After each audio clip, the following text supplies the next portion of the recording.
Vida de los Santos del Van Butler, 25 de septiembre, San Sergio de Radonez.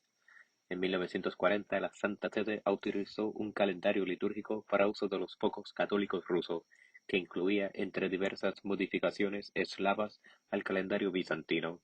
Las festividades de unos 30 santos rusos, de los cuales 21 no habían figurado hasta entonces en ninguno de los calendarios utilizados actualmente por los católicos. Todos estos bienaventurados vivieron en épocas posteriores al año 1054, cuando se produjo el rompimiento entre Roma y Constantinopla. El hecho de que hayan sido admitidos en los calendarios católicos es un ejemplo más del deseo de unidad por parte de la Santa Sede y de su criterio en el sentido de que la separación de la Iglesia ortodoxa de Oriente no se consumó enteramente, sino mucho tiempo después de la excomunión de Celulario, el patriarca de Constantinopla, en 1054. Y de todas maneras, la separación se completó gradualmente en diferentes sitios y en fechas muy distintas, como ha observado el padre Cirilo Korolevsky. Si la elección de estos santos se fundó en un juicio imparcial, no puede excluirse la posibilidad de que aún sean admitidos otros santos rusos, a medida que se progrese en el estudio de la hagiografía eslava. De acuerdo con el padre Korolevsky, estas selecciones no se relacionan de ninguna manera directa o indirecta con la canonización. Cuando una iglesia oriental disidente reingresa a la Iglesia católica, lleva consigo todos sus ritos, su liturgia y, por supuesto, su menología o calendario litúrgico. Únicamente lo que haya contra la fe en cualquier forma queda excluido, pero no por ello debe necesariamente eliminarse o aceptarse algunas normas de moral y de los aspectos históricos y hagiográficos, de manera que la inclusión o exclusión de ciertos santos en un calendario católico es un asunto que puede y debe discutirse, lo mismo que el de la situación de otros posibles bienaventurados cuya santidad debe examinarse de acuerdo con el desarrollo de los estudios hagiográficos. Estas teorías, por supuesto, son ciertas, sin embargo, desde el punto de vista de las actuales prácticas de la Iglesia y de acuerdo con los cánones, el caso podría ser un equivalente de la canonización o una confirmación de cultus. Entre estos 21 santos rusos, el más conocido e importante es sin lugar a dudas el monje San Sergio de Radonez. En los primeros tiempos, los grandes centros del monasticismo ruso se encontraban en las ciudades o cerca de ellas, pero las invasiones de los tártaros en el siglo XIII, que acabaron con la civilización urbana en la región sur del país, desquiciaron también naturalmente a los monasterios y su funcionamiento. Muchos de ellos se mantuvieron en existencia, pero su actividad se debilitó y degeneró, y los monjes que verdaderamente buscaban una vida más perfecta comenzaron a emigrar de los monasterios a la campiña, sobre todo a las vastas soledades de los bosques del norte. Aquellos ermitaños rurales se les llamó putitnitsky, es decir, hombres de los bosques. A San Sergio de Radonez se le considera como el iniciador de aquel movimiento. En realidad, la emigración de los monjes del sur no fue más que la primera etapa de un movimiento general que se realizó simultáneamente en varios lugares y dio origen a gran número de nuevos centros de vida monástica. Pero como quiera que haya sido, San Sergio descolló como el personaje más distinguido de aquel periodo, y muchos le consideran como la figura más brillante en el santoral ruso. Y no solo fue un buen monje, sino también un magnífico civilizador. La imposición de la soberanía de los tártaros y las continuas oleadas de invasiones, matanzas y saqueos hundieron al pueblo ruso en las profundidades de la miseria y de la desmoralización. En aquel caos, un solo hombre, San Sergio, con las únicas armas de su influencia y su ejemplo, logró algo magnífico: unificar al pueblo ante el opresor, restablecer su respeto propio y su confianza en Dios.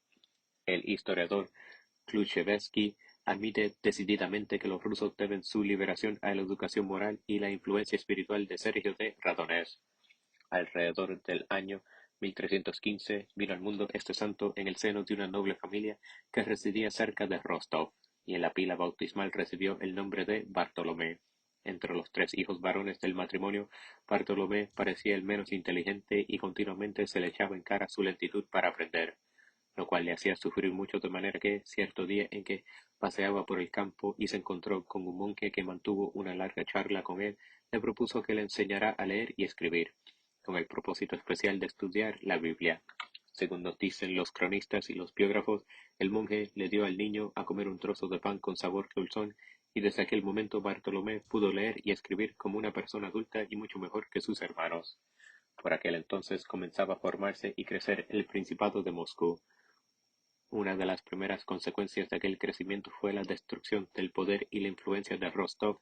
Entre las víctimas de esta política estuvieron los padres de Bartolomé, Cirilo y María. Aún no salía de la infancia cuando el resto de la familia tuvo que huir hasta encontrar refugio en la pequeña aldea de Radonez, 180 kilómetros al noreste de Moscú, donde los arruinados aristócratas de Rostov tuvieron que vivir de su trabajo como campesinos. Así entró Bartolomé en su juventud y al ver que sus obligaciones se limitaban a cuidar de sí mismo, puesto que sus hermanos se bastaban solos y ya no tenían padres, decidió realizar el proyecto largamente acariciado de vivir en la soledad. En 1335 abandonó su casa en compañía de su hermano Esteban, que acababa de quedar viudo. El lugar que eligieron para construir sus ermitas era un prado llamado Makovka en un claro del bosque, a varios kilómetros de distancia de cualquier sitio habitado. Ahí edificaron una cabaña y una capilla con troncos de árboles, y a solicitud de los hermanos, el metropolitano de Kiev envió un sacerdote para que bendijera la pequeña iglesia y la dedicara a la Santísima Trinidad, una advocación que era muy rara en la Rusia de aquel entonces. Poco tiempo después, Esteban se fue a vivir en un monasterio de Moscú y durante años el solitario Bartolomé desapareció de la vista de los hombres. Sus biógrafos se refieren a aquel periodo desconocido y nos hablan de terribles asaltos del demonio victoriosamente rechazados, de ataques de fieras salvajes y hambrientas que fueron domesticadas con un signo de privaciones sin cuento y trabajo agotador, de noches enteras de plegaria y de un constante progreso en el camino de la santidad. Todo lo que se cuenta de aquella época recuerda demasiado las experiencias de los primeros padres del desierto, solo que hay una diferencia muy importante. Nosotros, en el occidente, asociamos las penurias de la vida ermítica con San Antonio y otros santos de Egipto y Siria y pensamos enseguida en las extensiones de arena, en las rocas desnudas, el calor sofocante y la falta de agua. Para Bartolomeo Sergio, como le llamaremos de ahora en adelante, ya que cierto abad que le visitó en su ermita le impuso la tonsura y ese nombre. Las penalidades eran de un tipo muy distinto: el hielo, la nieve, las tempestades, las lluvias torrenciales y las manadas de lobos hambrientos. La actitud de todos estos ermitaños ante la naturaleza salvaje se ha vinculado con la de San Francisco de Asís. Así como Pablo de Ornox se hizo amigos de las aves, Sergio domesticó a los osos y llamaba hermanos al fuego y a la luz. Pero, en lo físico, había una enorme diferencia entre la figura de San Francisco y la de San Sergio que, según se advierte en sus representaciones más antiguas, era un hombrazo alto y fornido, de lengua barba y gesto rudo, como cualquier campesino ruso. Como ha sucedido con muchos otros personajes similares, llegó el momento en que la reputación de santidad del ermitaño de Makovka se extendió por todas partes y comenzaron a reunirse los discípulos en torno suyo. Cada uno construyó su propia choza y así nació el monasterio de la Santísima Trinidad. Cuando fueron 12 y tras muchos ruegos, incluso los del obispo de la ciudad más próxima, Sergio accedió a ser el abad que gobernase aquella comunidad. Recibió las órdenes sacerdotales en Peresyazlav-Zaleski y ahí mismo ofició su primera misa. Hermanos, dijo durante su sermón, resumiendo un capítulo entero de las reglas de San Benito, orad por mí. Soy un hombre ignorante y si he recibido de lo alto el talento para ser sacerdote y abad, debo rendir cuenta cabal de él y del rebaño que me ha sido confiado. El monasterio floreció rápidamente, no tanto en bienes temporales como en los espirituales. Entre sus primeros reclutas figuró el archimandrita de un monasterio de Smolensk. El claro del bosque fue ampliado en torno a las cabañas y la iglesia se construyeron otras casas. Surgió una aldea y no obstante las protestas de Sergio, se abrió un camino real por donde comenzaron a llegar los visitantes. En el curso de todas aquellas tareas el abad tenía siempre presente que él era el primero entre sus iguales y en todo momento, ya fuera en el trabajo o en la iglesia, imponía el ejemplo de su asiduidad. No tardó en presentarse el problema de elegir entre las dos formas de vida monástica que se observaban en el Oriente, para seguirlo en la Santísima Trinidad. Hasta entonces los monjes habían observado una norma individual de ermitaños en comunidad, donde cada uno tenía su propia cabaña y labraba su propia porción de tierra. Sin embargo, San Sergio estaba en favor de la vida en común cenobítica y en 1354 impuso la deseada reforma, debido en parte a una recomendación en ese sentido por parte de los Filoteas, el patriarca ecuménico de Constantinopla. Por desgracia, aquella reforma ocasionó trastornos. Algunos de los monjes, descontentos con el cambio, manifestaron sus protestas y en su movimiento de rebelión encontraron un jefe en la persona de Esteban, el hermano de San Sergio, quien había dejado su monasterio de Moscú para ingresar al de la Santísima Trinidad. El asunto llegó a mayores, hubo incidentes penosos y discusiones desagradables hasta que, cierto sábado, después de las vísperas para evitar mayores pendencias con su hermano, San Sergio partió calladamente de su monasterio, con la intención de no volver nunca, y fue a instalarse como ermitaño en las riberas del Kersach, no lejos del monasterio de Markrich. No tardaron en seguirle numerosos monjes de la Trinidad, y así la casa original comenzó a degenerar hasta el extremo de que el metropolitano Alexis de Moscú envió a dos archimandritas con apremiantes mensajes a San Sergio para que retornara a hacerse cargo de su puesto de abad. Al cabo de muchos ruegos, Sergio accedió y luego de nombrar un abad para su nuevo establecimiento de Kersach, reanudó sus funciones. Su ausencia había durado 4 años y los monjes salieron a recibirle y le tributaron toda suerte de homenajes.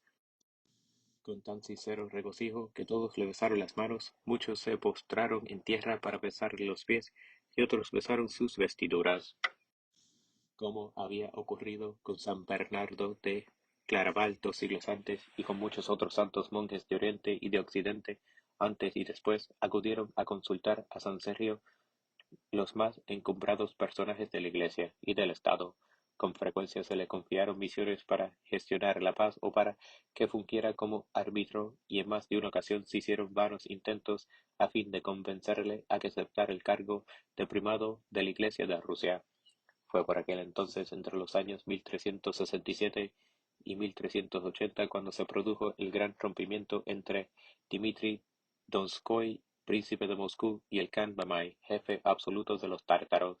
Dmitri se vio obligado a lanzar un desafío que, si fracasaba, habría de acarrear a Rusia mayores catástrofes de cuantas había conocido a lo largo de su historia. Antes de tomar cualquier decisión, el príncipe fue a pedir consejo a San Sergio. Este bendijo a Dmitri y le advirtió: «Es vuestro deber, señor, cuidar del rebaño que Dios ha confiado en vuestras manos. Adelante entonces contra los herejes y conquistadlos en nombre del poder divino. Dios permita que tornéis con bien para dar a él toda la gloria de vuestra hazaña». De manera que el príncipe Dmitri partió a la guerra y se llevó consigo a 2 monjes de la Santísima Trinidad que habían sido soldados. Cuando se enteró del enorme poder de su enemigo, volvió a titubear y se hallaba a punto de devolverse y abandonar la empresa, cuando llegó un mensaje de San Sergio con esas palabras: «No temáis, señor, marchad, armados de confianza en vencer la ferocidad del adversario. Dios estará a vuestro lado». Así, el 8 de septiembre de 1380 se libró la batalla de Kulikovo, que para Rusia tuvo el mismo significado que tuvieron para Europa occidental las batallas de Tours o de Poitiers. Los tártaros fueron vencidos y huyeron en desorden, y en aquel preciso instante, dicen las biografías, el bendito Sergio, al frente de sus hermanos, oraba a Dios para pedirle la victoria, y 1 hora después de que los herejes habían sido expulsados del suelo de Rusia, a muchas leguas de distancia, el abad anunció a los monjes la derrota del enemigo, porque San Sergio era vidente. De esta manera, San Sergio de Radonés desempeñó un papel decisivo al iniciarse el derrumbe del poder de los tártaros en Rusia. Desde entonces no se le dejó permanecer en paz en su monasterio y continuamente se requerían sus servicios para misiones políticas o eclesiásticas, las primeras sobre todo para restablecer la paz y la concordia en las rivalidades entre los príncipes rusos, las segundas particularmente en relación con la fundación de nuevos monasterios. Se afirma que sus frecuentes viajes a través de enormes distancias los realizaba a pie. Uno de los biógrafos habla en términos generales de los muchos milagros incomprensibles que obró Sergio, y sólo se detiene en algunas de las maravillas, no sin advertir que el propio santo recomendaba que se guardase silencio respecto a sus poderes sobrenaturales. Sin embargo, hace un relato muy detallado, claro y convincente sobre una misión de la Madre de Dios. que se presentó ante Sergio y otro monje acompañada por los apóstoles Pedro y Juan, para asegurarle que su monasterio florecería extraordinariamente en un futuro no muy lejano.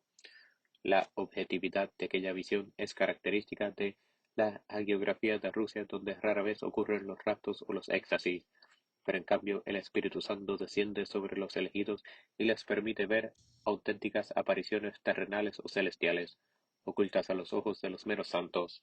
6 meses antes de su muerte, San Sergio supo que el fin se acercaba, renunció a su cargo, nombró a un sucesor y enfermo por primera vez en su vida. Permaneció recluido en su celda. Cuando su alma estaba a punto de abandonar el cuerpo, recibió el cuerpo y la sangre de Cristo sostenido en el lecho por los brazos de sus discípulos.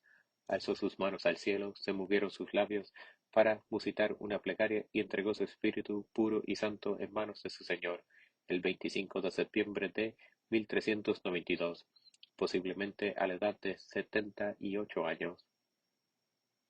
De acuerdo con lo que dice el doctor Zernov, es difícil definir exactamente la razón por la cual se agrupó la gente en torno a San Sergio. No era un predicador elocuente ni un hombre de gran saber, y a pesar de que se registraron varias ocasiones en que algunas personas quedaron curadas por las oraciones del santo, no se le puede describir como un curandero popular. Era en primer lugar su personalidad lo que atraía a la gente. Era el calor de su afectuosa atención lo que le hacía indispensable para los demás. Poseía esos dones que tan rara vez se encuentran en las personas, una confianza ilimitada en Dios y en la bondad de los hombres, a quienes nunca dejó de consolar y alentar. Lo mismo que otros muchos monjes, San Sergio consideraba como parte de su vocación monástica el servicio activo y directo para bien del prójimo. Por eso el prójimo, tanto el noble como el plebeyo, lo consideró siempre como un maravilloso y poderoso médico del alma y del cuerpo, como un amigo de los que sufren, como el que da de comer al hambriento, defiende al desamparado y da buen consejo al que lo ha menester. Una de las características de aquellos monjes del norte era su amor por la pobreza personal y común y por la soledad, en cuanto lo permitieran sus deberes comunales y sus atenciones a los necesitados. Sergio instaba a sus hermanos a tener siempre presente el luminoso ejemplo de aquellos grandes monjes de la antigüedad, verdaderos portadores de la antorcha del cristianismo, que vivieron en este mundo como ángeles. Antonio, Eutimio, Sabas, los monarcas y las gentes del pueblo acudían a ellos, curaban las enfermedades y ayudaban al necesitado, alimentaban al hambriento y eran como el arcón de las viudas y los huérfanos. El cuerpo de San Sergio fue sepultado en la iglesia mayor de su monasterio, donde permaneció hasta la Revolución de 1917. Los bolcheviques clausuraron el monasterio y las reliquias del santo fueron exhibidas en el Museo Antirreligioso, que se estableció ahí. En 1945 se autorizó a los jefes de la Iglesia Ortodoxa rusa a reabrir el monasterio y los restos de San Sergio volvieron a su sepultura. Los rusos mencionan a San Sergio de Radonez en los preparativos para la consagración en la liturgia eucarística.